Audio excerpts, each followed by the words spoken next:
Hello and welcome to the WebCertain Global Marketing News Bulletin. I'm Cal O'Connell and here are today's top stories. Digital is now more prominent than traditional advertising in the packaged goods market. Baidu has released disappointing Q4 results and ad blocker use is stalling in the UK.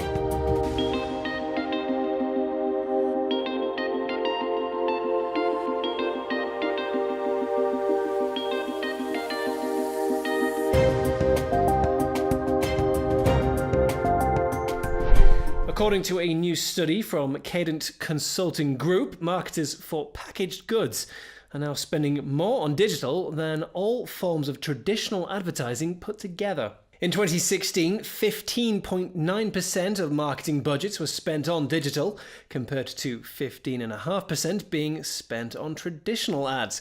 This gap is expected to grow in 2017 to nearly 20% going towards digital, with traditional shrinking to just over 13%. Meanwhile, the largest marketing spend goes towards trade promotion, a sector which is also expected to shrink in 2017 from 46% in 2016 to 43%. However, even with the increasing focus on digital promotion, another survey found that only 14% of consumers were currently aware of a brand's digital ads, whilst an even lower 10% said they were influenced by them. A Cadent Consulting Group managing partner, Stuart, said that he wouldn't be surprised to see a bit of a backlash and a move back into more traditional promotions.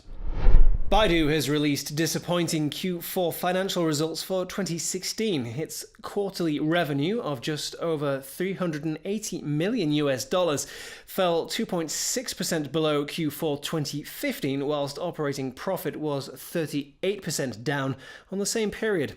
However, the company was keen to reassure investors that the drop was due to an advertising controversy that it suffered around the beginning of this year, and that this was now dealt with and the impact was behind them.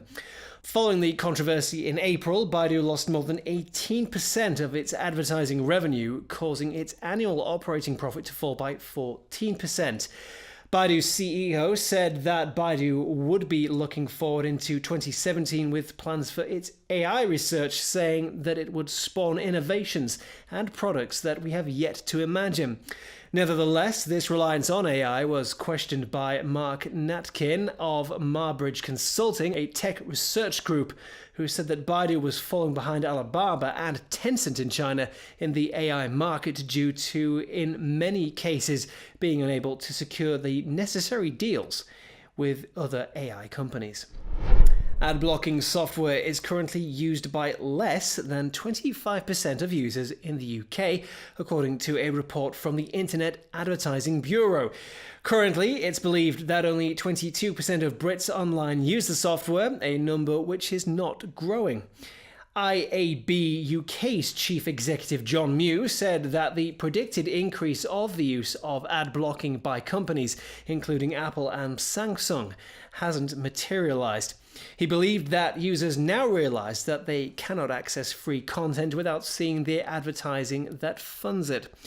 Meanwhile, Charlotte Palfrey from Analysts Ovum said that to combat the use of such programs, advertisers had to raise their game.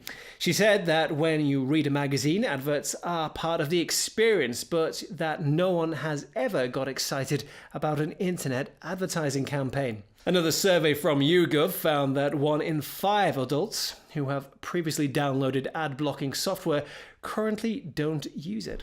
Facebook has begun testing ad breaks in on-demand videos.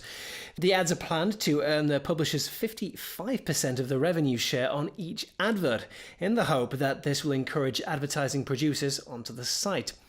Publishers will be allowed to select where in the video they would like their ads to appear.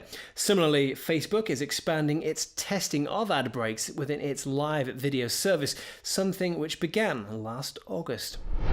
And finally, India's digital payment market is expected to be worth $500 billion before 2020.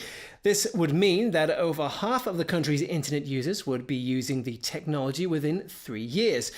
The figures come from a new report from the global telecom body GSM Association and Boston Consulting Group, who also forecast digital payments to be used for 45% of all purchases in the country by 2025.